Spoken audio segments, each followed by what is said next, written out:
নমস্কার বন্ধুরা। আজ ভারতীয় ইতিহাসের সবচেয়ে বড় খুশির খবর এসে গিয়েছে।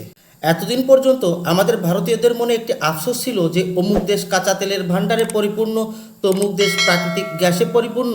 আমরাও যদি প্রাকৃতিক তেল গ্যাসে পরিপূর্ণ হতাম তাহলে কতই না ভালো হতো। তো আজ যে খবর সামনে এসছে তা দেখে আমাদের আফসোস অবশ্যই কম হতে চলেছে। স্ক্রিনে যে ফুটেজটি দেখতে পাচ্ছেন এটি হলো ভারতের আন্দামান নিকোবর দ্বীপসমূহের পাশে সমুদ্রের গভীরে পাওয়া বিশাল প্রাকৃতিক গ্যাস ভাণ্ডারের প্রমাণ। আসলে আমাদের পেট্রোলিয়াম মিনিস্টার হরদীপ সিং পুরীজি নিজেই এক্সে পোস্ট করে এই ঐতিহাসিক খুশির খবরটি শেয়ার করেছেন। আসলে কি জানেন, ভারতবর্ষের এই পবিত্র ভূমি আমাদেরকে সব ধরনের ধন সম্পদ দেওয়ার জন্য প্রস্তুত রয়েছে, কিন্তু আমরাই কখনো মন প্রাণ দিয়ে খোঁজার চেষ্টা করিনি। আর এখন যখন সরকার সমস্ত শক্তি লাগিয়ে খোঁজার চেষ্টা করছে, তখন একের পর এক বিভিন্ন জায়গায় প্রাকৃতিক সম্পদের খোঁজ পাওয়া যাচ্ছে। গঙ্গা বেসিনে প্রাকৃতিক তেলের ভাণ্ডার থেকে শুরু করে রাজস্থানের লিথিয়াম ভাণ্ডার, আর এখন আন্দামান নিকোবরের পাশে সমুদ্রে প্রাকৃতিক গ্যাসের ভাণ্ডার। একের পর এক প্রাকৃতিক সম্পদের ভাণ্ডার খুঁজে পাচ্ছে ভারত। আর এই একের পর এক সফলতায় প্রলুব্ধ হয়ে সরকার আরও ব্যাপক পরিসরে প্রাকৃতিক সম্পদের খোঁজে লেগে পড়েছে।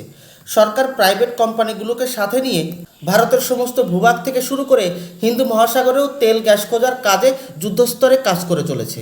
আশা করাই যায় যে এই কাজে ভারতের হাতে আরও বড় বড় সফলতা ধরা দিবে। যাই হোক, অনেক দিন থেকেই সরকার এবং প্রাইভেট কোম্পানি একযোগে তেল গ্যাসের খোঁজ চালিয়ে যাচ্ছিল আন্দামান নিকোবর দ্বীপপুঞ্জের আশেপাশে।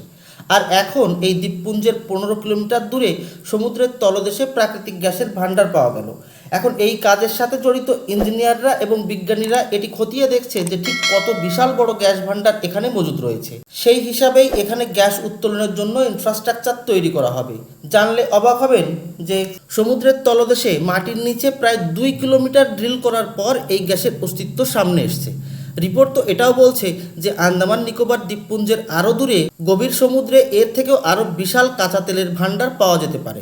আর এই বিষয় নিয়ে ছোট ছোট অনেক সংকেত পাওয়া গিয়েছে। এর আগে যেসব ছোট ছোট সার্ভে হয়েছিল সেখানে এই সব সংকেত পাওয়া গিয়েছিল। এখন অনেকের মনে একটি প্রশ্ন আসতে পারে যে এই গ্যাস ভাণ্ডার থেকে গ্যাস উত্তোলন শুরু হলে গ্যাস সিলিন্ডারের দাম কি একেবারে কম হয়ে যাবে? তো এমন কিছুই ঘটবে না। গ্যাস সিলিন্ডারের দামে আহামরি তেমন কোনো ছাড় আমরা পাবো না, তবে আমাদের ওভারঅল অর্থনীতির উপর ব্যাপক প্রভাব পড়তে চলেছে। স্ট্রেট অফ হরমুজ নিয়ে কী ধরনের বিপদে পড়েছি আমরা তা আপনারা সবাই দেখেছেন। আমেরিকা ইরান যুদ্ধে ভারতের কোনো লেনাদেনা ছিল না, অথচ বেশি ক্ষতি হয়েছে ভারতীয় অর্থনীতির। ডলারের বিপরীতে ভারতীয় রুপিকে স্থির রাখতে অনবরত খরচ করা লাগছে ফরেক্স রিজার্ভ। সাপ্লাই চেনের ডিস্টারবেন্সের ফলে বেড়েছে তেল গ্যাসের দাম, আর তেলের দাম বাড়ার অর্থ হলো ট্রান্সপোর্টেশন খরচ বাড়া, যার প্রভাব সমস্ত জিনিসের দামের উপর পড়ে। সব মিলিয়ে ভারতে খুঁজে পাওয়া তেল এবং গ্যাস ভাণ্ডার আমাদের জ্বালানি সুরক্ষাকে নিশ্চিত করবে। তেল গ্যাস নিয়ে বাইরের দেশের উপর নির্ভরতা কম হলে ওইসব দেশকে তেল লাগানোর দরকার পড়বে না, যার প্রভাব আমাদের বিদেশ নীতির উপরও পড়বে। এখন দেখার বিষয় এটাই যে এই আন্দামান নিকোবর দ্বীপপুঞ্জের আশেপাশের এই গ্যাস ভাণ্ডারে কী মাত্রায় গ্যাস মজুদ রয়েছে এবং আর কোথায় কোথায় নতুন নতুন প্রাকৃতিক সম্পদের খনি পাওয়া যায়।